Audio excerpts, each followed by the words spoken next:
우리 베드로의 신앙 고백, 베드로의 신앙 고백이라는 제목을 가지고 하나님 말씀 증거하겠습니다.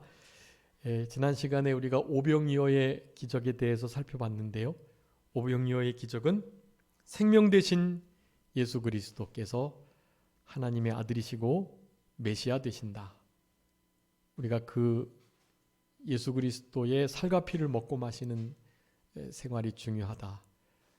그것을 나타내시고자 하늘에서 내려온 떡, 참떡, 신령한 떡, 하늘 양식, 하나님의 떡, 이러한 떡 되시는 신령한 양식 되시는 우리 예수님이신 것을 드러내시려고 특별히 사복음서에 이 유일하게 기록된 기적이었다.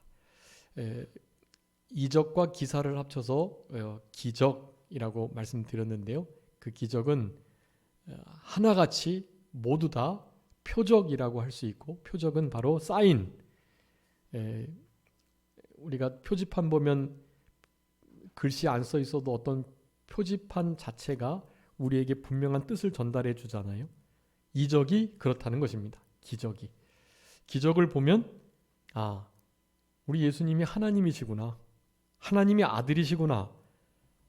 하나님의 그리스도이시구나 라는 것을 알게 하는 분명한 표였다.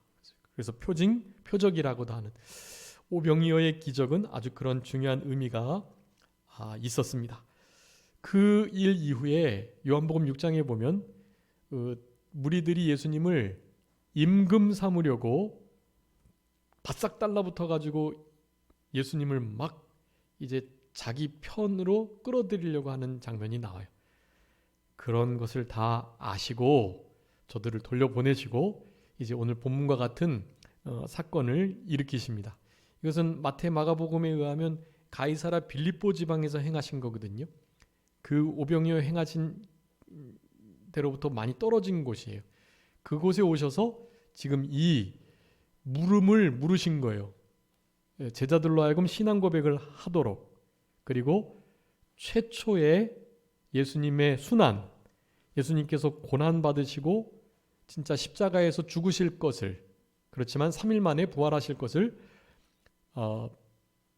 가장 처음으로 본격적으로 말씀하신 장면, 그 장면이 베드로의 신앙 고백과 함께 있다고 하겠습니다. 아주 그래서 중요한 장면이에요. 베드로의 신앙 고백은 그때 당시 예수님이 메시아 그리스도이신 것을 계속해서 숨기셨는데요. 여러 가지 일을 하시면서도 계속 예수님이 이런 것들을 1절 말하지 말라, 이르지 말라 계속 하셨거든요. 여러 가지 이유가 있지만 가장 중요한 것은 이제 너무 빨리 이 공생의 사역 중에 3년 반 하셔야 되는데 너무 빨리 그리스도 메시아인 것이 드러나시면 이제 조금 잘못된 메시아관을 가지고 있는 이들이 우리 요한복음 6장에서처럼 예수님을 왕 삼으려고 하는 일이 있기 때문에, 또 한 면은 메시아 그리스도가 나타났으니까 정치적인 지도자들은 그 인기 있는 예수라는 저 메시아 그리스도라고 일컬어지는 저 사람을 죽여야 되겠기에, 그래야 자기네들의 신상이 이롭기 때문에 그 일이 빨리 이루어지게 되기 때문에 메시아이신 것을, 그리스도이신 것을 말하지 말라고 하신 거예요. 계속해서. 흔히 이것을 메시아 은닉 사상이라고 하는데, 메시아 은닉 사상은 왜 예수님이 예수님 자신을 드러내지 않으시고 말하지 말라고 그러시지 자꾸만, 그렇게 생각하게 될 때 우리가 잘 성경의 원리로 그 모든 예수님의 말씀이나 모습들을 이해할 수 있는 아주 중요한 신학적인 단어입니다. 메시아 은닉 사상.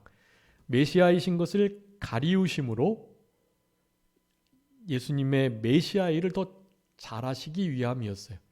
정치적인 왕이 되시지 않으려고 정치적인 공격을 받으셔서 복음 증거하고 하나님의 나라 전파하고 가르치는 일과 병든 자, 약한 자, 귀신 들린 자를 고쳐내시는 그 일들을 하시는 하나님의 업적을 이루셔야 되는데 그 일들을 못 이루시기 때문에 은닉 사상을 가지고 계셨다라는 것이 제가 2000년도에 신대원에 입학했었는데요. 그때 이제 이병규 목사님, 고성남 목사님, 또 총장 우리 이영훈 목사님, 그리고 그렇게 네 분인가 이제 교수실에 들어가서 각각 다 면담을 다 하는 거예요. 면담을 하는데 이제 큰 목사님은 뭐 고 목사님하고 이런 것 저런 거 물어보시고, 그런데 그 총장님이신 이영훈 목사님이 이제 저한테 이제 그분이 이제 신학적으로 이제 신학에 그 어느 정도 그 깊이가 있나 이제 이것을 물어보시려고 이제 좀 신학적인 용어들을 사용하시고 어려운 걸 물으시는데, 그 중에 이제 저한테 세 가지 질문하셨는데 그 중에 제가 대답 못한 게 하나 있었는데 이게 그거예요. 예수님 자신이 그리스도이신 것을 나타내지 말라고, 함구하라고, 말하지 말라고 계속해서 예수님께서 말씀을 초창기 하셨는데 그것을 신학적인 용어로 뭐라고 부르는지 아시느냐? 그렇게 물어봤어요. 뭐 잘 모르겠는데요. 그렇죠. 그래서 저는 떨어지는 줄 알고, 예. 근데 이제 나머지 두 질문을 좀 그래도 마침 알고 있는 거여서 이제 말씀을 드리긴 했는데, 지금도 이렇게 긴장을 이렇게 느끼게 돼요. 이런 말씀만 보면. 그래서 송전도사가 이렇게 책도 더 많이 보고 또 신학적으로도 깊이가 있어야 되니까 이런 것은 잘 알고 있어야 된다고 하면서 이런 것을 메시아 은닉 사상이라고 한다고. 은닉 사상은 이러이러한 이유 때문에 그렇게 예수님께서 하신 거라고 하시면서 말씀을 해주신 게 아직도 너무나 또렷이 기억나요. 하나님께서 예수님이 말하라 하신 것 혹은 말하지 말아라 하신 것이 다 나름의 이유가 있거든요. 말씀하지 말아라 하시는 것도 다 이유가 있어서 말하지 말라고 하신 거예요. 그렇게 하는 게 복음, 하나님 나라 확장되는 일에 더 효과적이기 때문에 그렇게 하라는 거예요. 메시아 은닉 사상. 우리 성도님들께서도 안 잊어버리시겠죠? 송 목사가 틀린 신학적 용어니까 메시아 은닉 사상. 여러분의 삶 속에서도 사실은 믿음의 비밀을 좀 간직해야 할 때가 있습니다. 품 안에 있는 아내에게도 말하지 않아야 할 일들이 있어요. 품 안에 남편, 아내, 자녀들에게 말할 수 없는 그런 믿음의 비밀이 있습니다. 그런 것들이 비밀이 잘 지켜져야 신앙의 진보와 발전이 있어요.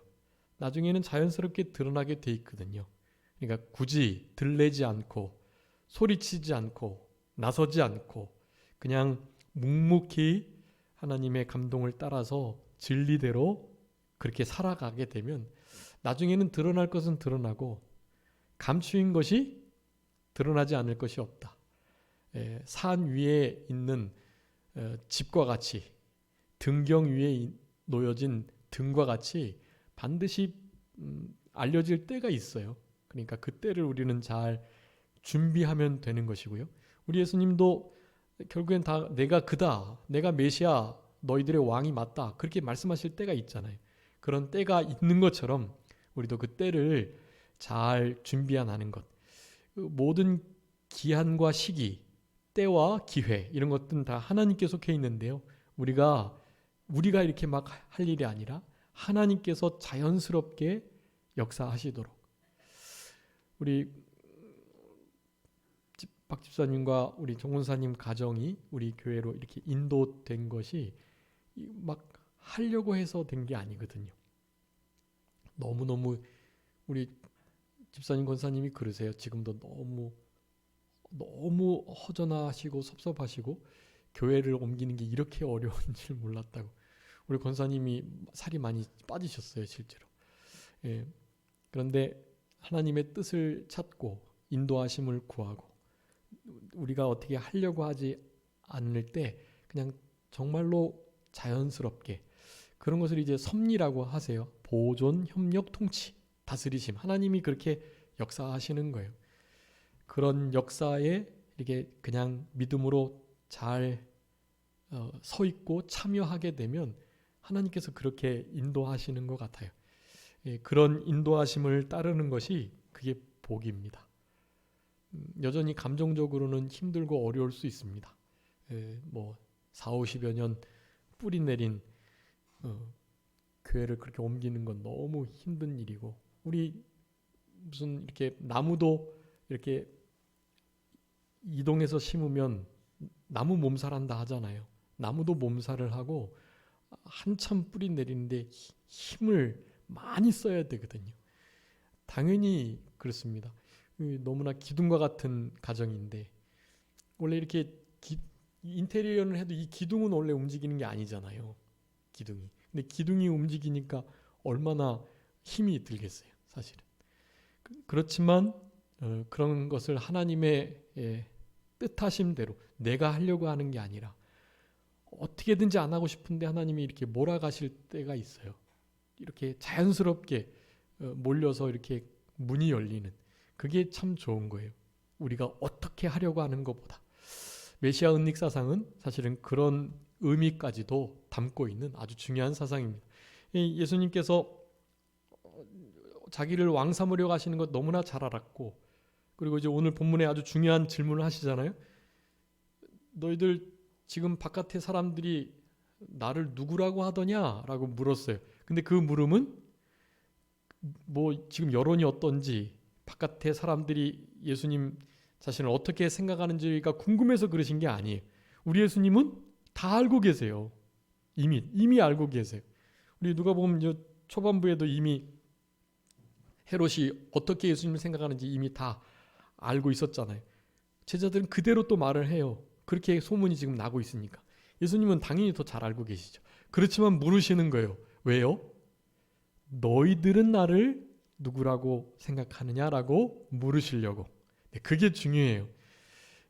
근데 제자들은 그래도 사도 베드로는 제대로 알고 있었죠. 여러분, 우리 예수님이 누구신지를 제대로 알고 있는 게 정말 복되고 귀한 일입니다. 세상 사람들은 몰라요. 여러분, 예수님을 세상 사람들은 어떻게 알고 있죠? 세계의 4대 성인 군자 중에 한 사람 정도, 뭐 석가모니하고 동급 정도, 그 정도로 알고 있는 거예요. 여러분, 근데 예수님은 그런 분이 아니시잖아요. 예수님이 어떤 분인지를 제대로 알고 있는 우리가 얼마나 큰 특권과 복된 상태에 있는지 몰라요. 그러니까 여러분, 그것을 다른 사람들에게 알려주셔야 돼요.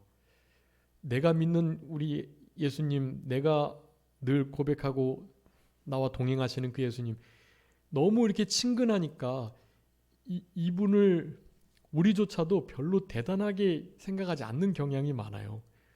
여러분, 그분이 다른 건 몰라도 4대 성인군자 중에 한 분이라는 것만 해도 얼마나 위대한 거예요. 그런 분과 우리가 동행하고 그분이 나의 맏형이 되시는데, 여러분, 이것을 진짜 자랑하시고 예수 그리스도로 자랑하는 거예요. 그게 자랑하시고, 예수 그리스도가 막 내가 예수 그리스도 믿는다 막 티 안 내도 누군가 내 옆에 오면 예수 그리스도의 향기가 나는 거죠. 자연스럽게. 여러분, 이거 마스크 쓰는데도 향기 나는 거 아시죠? 마스크가 이게 완전 밀폐된 마스크가 아니니까 이렇게 어느 장소에 가면 향기가 나요. 이런 마스크를 써도 향기가 뚫고 들어와요. 여러분이 가시는 곳마다 그리스도의 향기가 나타나실 수 있도록 하셔야 돼요. 그게 우리 제자된 아주 중요한 도리입니다. 여러분, 어디 향기가 가장 많이 납니까? 골짜기에 백합화.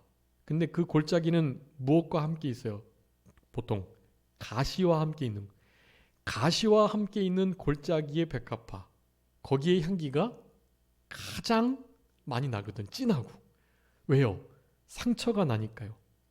여러분, 그래서 우리 표가 그거예요. 여러분, 예수님의 흔적을 지니죠? 흔적 때문에, 예수님 때문에 당했던 고난, 그 흔적 때문에 향기가 나는 거예요. 여러분 그 향기가 없으면 그 흔적이 없으면 향기가 좀 안 나요. 아까 점심 드실 때 잠깐 보셨지만 이제 추수감사절을 맞아서 손영원 목사님의 9가지, 10가지의 감사 제목이 있어요.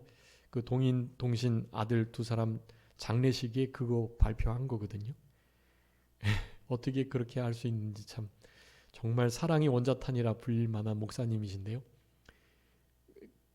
그냥 그분은 뭐 이렇게 나환자들 이렇게 환부의 고름을 빨아내는 일이나 자기를 죽인 그 재선 씨, 그 저쪽 사회 공산주의 사상에 물들어 있는 동인 동신 자기 2 아들을 죽였던 그 공산당을 회개시켜 가지고 사형당할 건데 탄원해서 빼내 가지고 자기 아들을 삼는 거단 말이죠.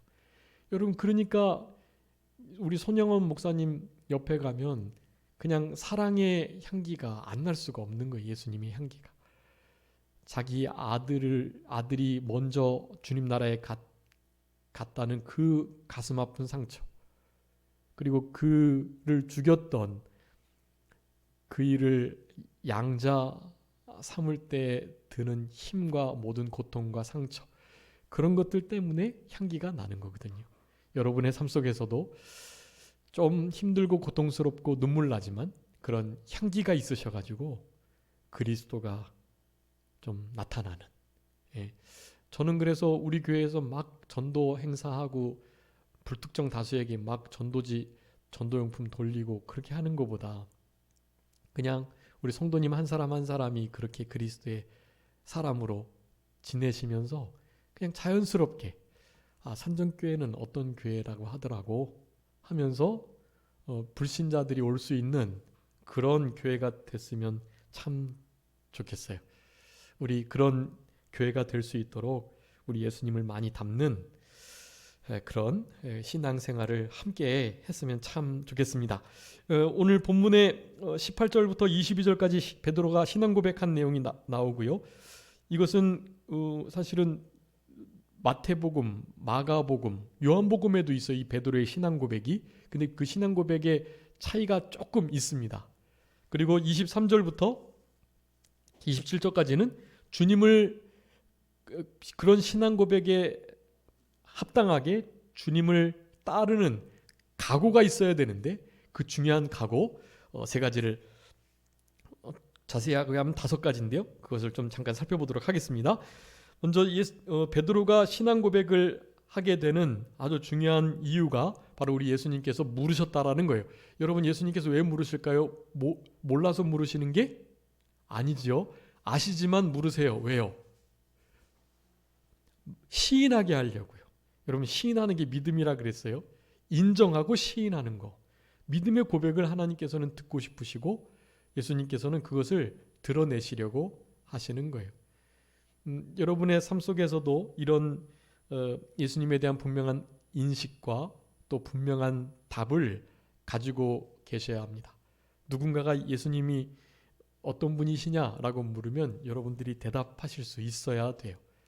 그런 물음을 항상 자답하시면서 생활하는 것이 아주 중요하겠습니다.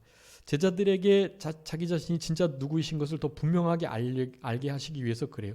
여태까지 많은 기적을 보여주셨으니까 제자들은 어렴풋 알고 있었거든요. 저분이 메시아이신 것 같다. 하나님의 아들, 우리가 그렇게 기다렸던 그리스도, 그분일 수 있다. 세례 요한은 아니고 이분이 진짜일 거다. 세례 요한이 저 사람이 하나님의 세상죄를 지고 간 하나님의 어린 양이라고 그랬으니까 이분이 그리스도 메시아일 가능성이 많다라는 생각은 사실은 어렴풋 가지고 있었어요. 그런데 베드로만 분명하게 고백했어요. 물론 베드로 고백이 아니었죠. 누가요?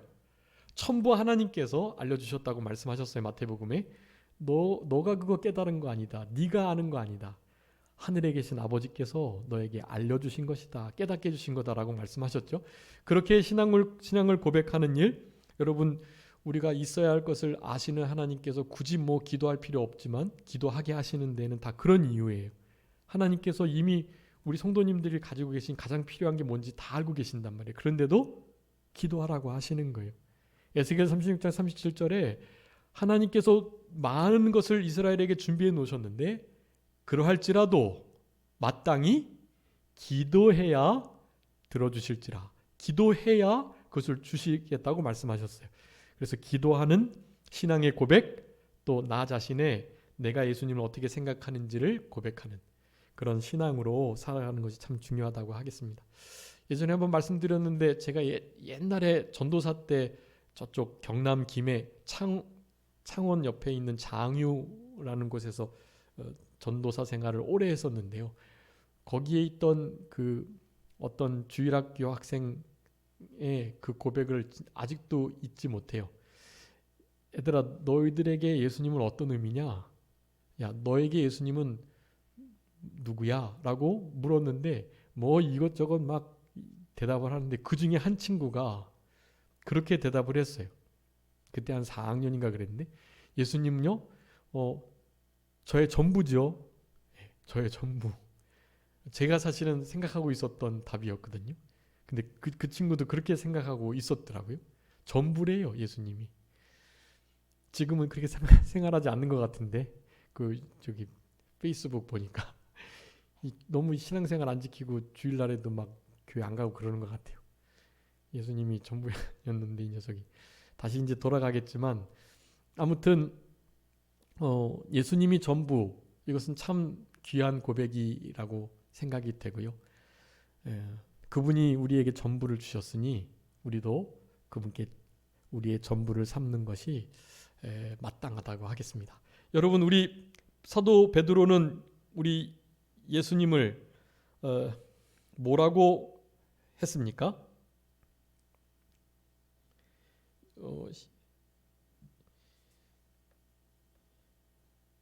20절이요. 누가복음에서의 베드로의 고백은 이렇게 됐어요. 대답하되 하나님의 그리스도시니이다. 하나님의 그리스도.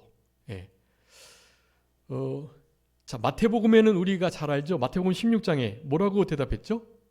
주는 그리스도시요 살아계신 하나님의 아들이십니다라고 고백했어요. 그게 가장 긴 고백이었어요. 근데 이제 다 그렇게 고백한 건데 우리 기자의 그 의도에 따라서 조금씩 이렇게 각색이 된 거거든요. 주는 그리스도시요 살아계신 하나님의 아들이라는 아주 명확한 고백. 그래서 이 고백 뒤에 예수님께서 칭찬도 해주세요. 너의 신앙 고백 위에 내 교회를 세우겠다.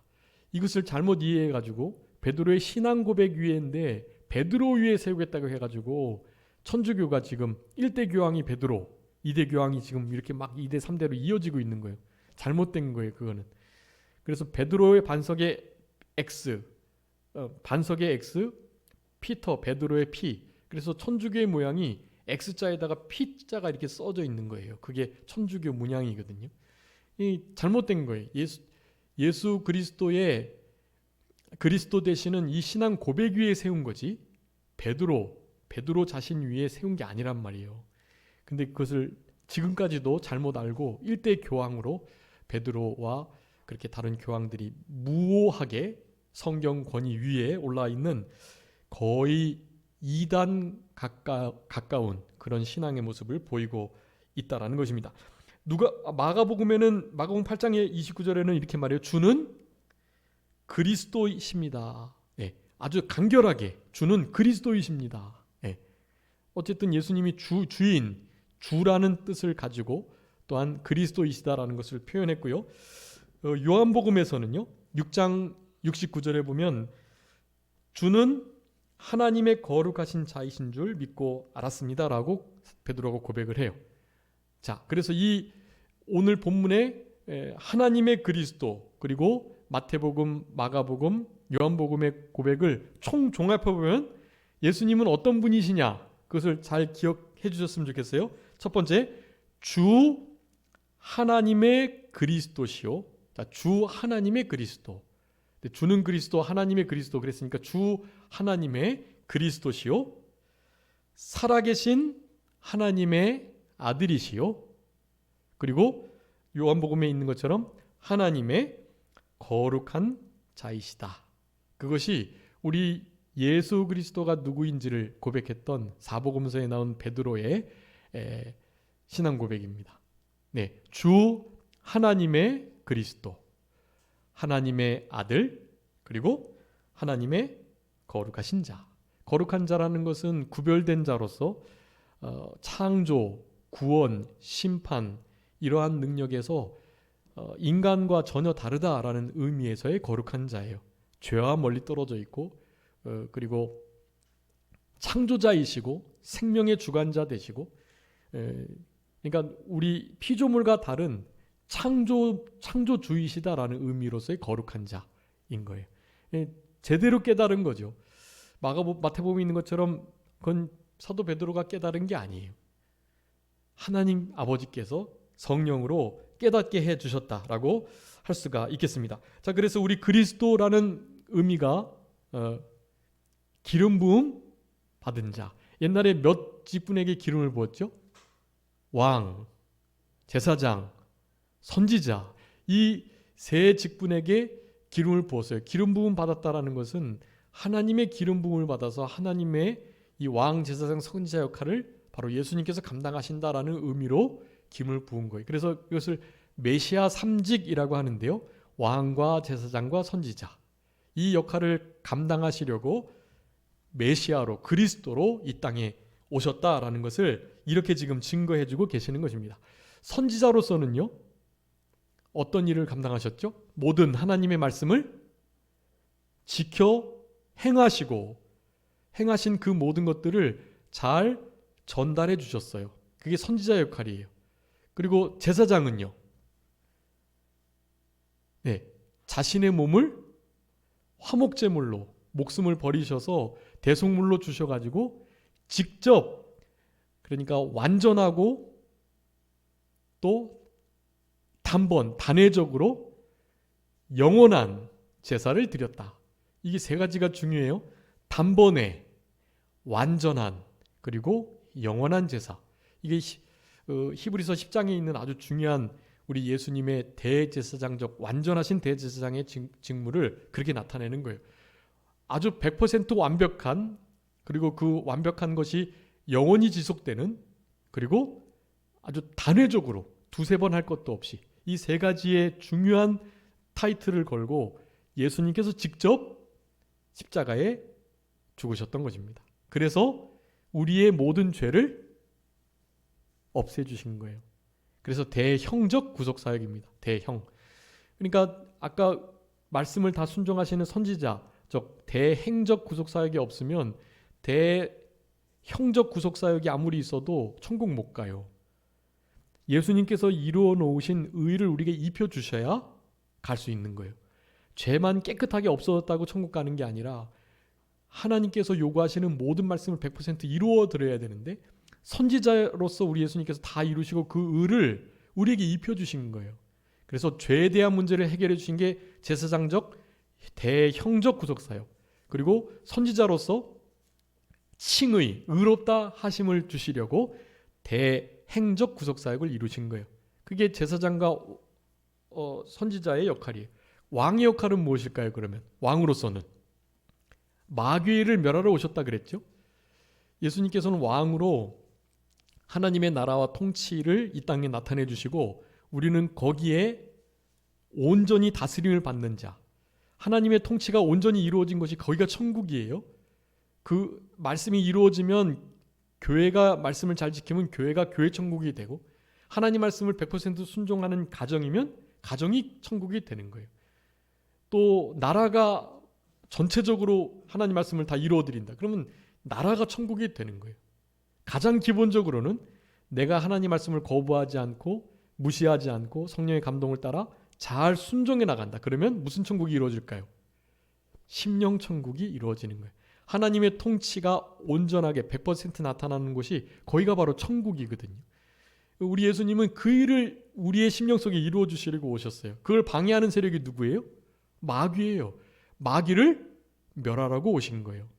죽음과 부활을 통해서 죽음의 공포를 가지고 우리를 일평생 종노릇하게 하려고 하는 마귀의 세력들을 물리치시는 것. 그러니까 왕적 왕적 사역으로는 무엇이겠어요? 대승적 구속 사역이 되는 거예요. 대행, 대형, 대승의 구속 사역을 통해서 메시아 3직의 직분을 감당하셨던 우리 예수님. 그 3직을 가지고 이제 마지막 구속 사역 중에 하나가 바로 대부적 구속 사역이래요. 짐질 붙자. 우리의 짐을 대신 져주세요. 죄와 질병과 여러 가지 고통과 외로움과 저주들로부터 우리를 대신 짐져주시는, 날마다 짐져주시는 바로 대부적 구속 사역을 우리 예수님께서 이루어 주심으로 진짜 우리는 어느 곳에 있든지 참된 천국을 누리면서 살아갈 수 있는 그런 우리들이 그런 생활들을 할 수 있게 되었다라고 말씀하시는 거예요. 자, 그래서 이 예수님을 온전하게 고백했던 이 고백을 아까 메시아 3직의 것으로 잘 생각하시면서 하나님의 그리스도이신 것에 대해서, 주 그리스도이신 것에 대해서, 하나님의 그리스도인 것에 대해서, 그리고 하나님의 거룩한 자인 것에 대해서 늘 우리가 마음속에 가지고 생활하셔야 되겠고, 거기 인자라는 의미가 중요한데 우리 누가복음 6장 하면서 인자 말씀드렸죠. 참 사람이다. 그리고 종이었다. 그리고 메시아였다. 다니엘 말씀에 의해서 인자는 메시아라는 의미가 있다고 말씀드렸어요. 거기다가 하나님의 인치신 자, 또한 심판하시는 자, 요한복음의 말씀에 의해서 그 5가지 의미가 인자에게 있어요. 인자가 이렇게 고난을 받을 것에 대해서 오늘 본문에서 처음으로 말씀하셨습니다. 누가복음 9장 22절에 처음으로 말씀하셨는데 뒤에 9장 44절에 한 번 더 말씀해 주세요. 그리고 누가복음 17 거기다가 한번 써주세요. 누가복음 9장 그 44절, 그 22절에다가요. 44절, 그리고 누가복음 17장 25절, 그리고 누가복음 18장 32절부터 34절, 그리고 마지막 누가복음 22장 1절부터 2절에 예수님께서 직접 말씀하신 건 아니지만 이 대제사장 서기관 바리새인들이 무슨 방도로 죽일까 하면서 예수님 죽일 것에 대해서 속삭이는 장면이 나와요.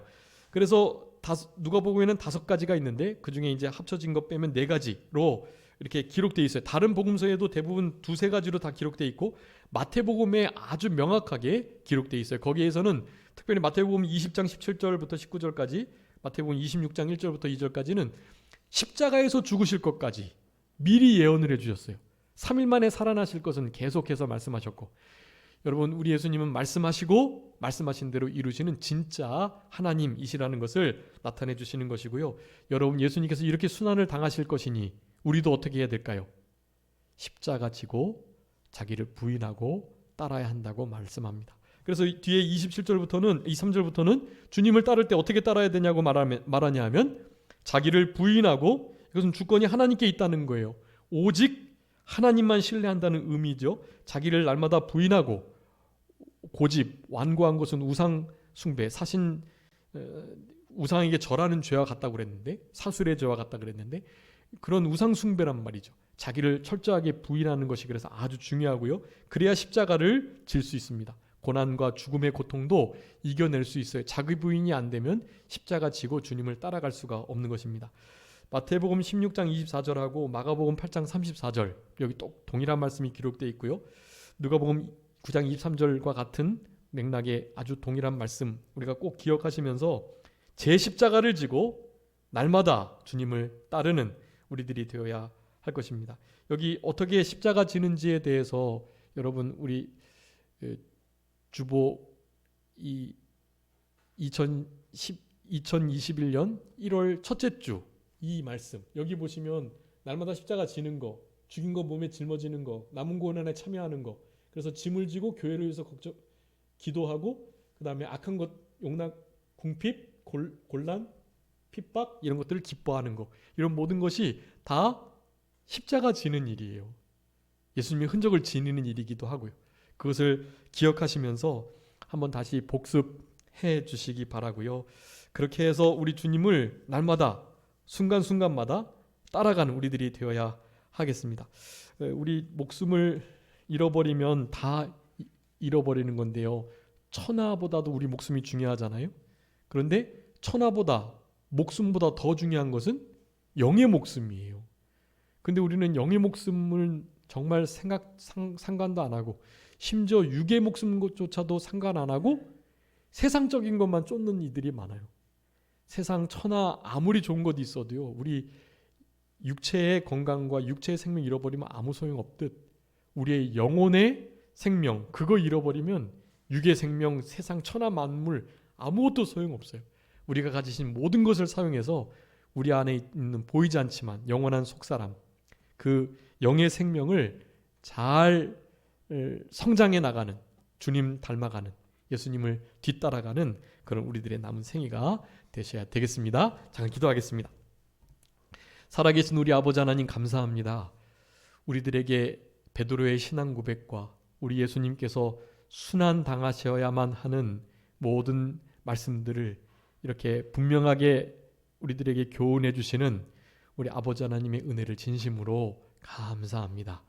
우리 예수 그리스도의 흔적이 좀 우리의 몸에 남아서 그 흔적으로 말미암아 그리스도의 향기가 좀 진하게 나타나는 우리들의 남은 생애가 되게 해주시기를 간절히 바라옵고, 우리를 위해서 목숨을 온전히 버리신 우리의 전부가 되실 수밖에 없는 주님을 우리가 나의 메시아, 나의 하나님, 나의 도움, 나의 소망 삼고 그 주님과 늘 교통하며 동행하며 하나님을 어떻게 하면 기쁘시게 할까 하는 마음을 가지고 남은 때를 살아갈 수 있는 우리 모두가 되게 하여 주시옵소서. 한 주간도 항상 감사하고 기뻐하며 쉬지 않고 기도 드리심으로 하나님 앞에 거룩하신 뜻을 이루어 드리는 그런 복된 한 주간 되게 해주시고, 또한 추수감사 주일을 잘 준비할 수 있는 우리들 하루하루가 되게 하여 주시옵소서.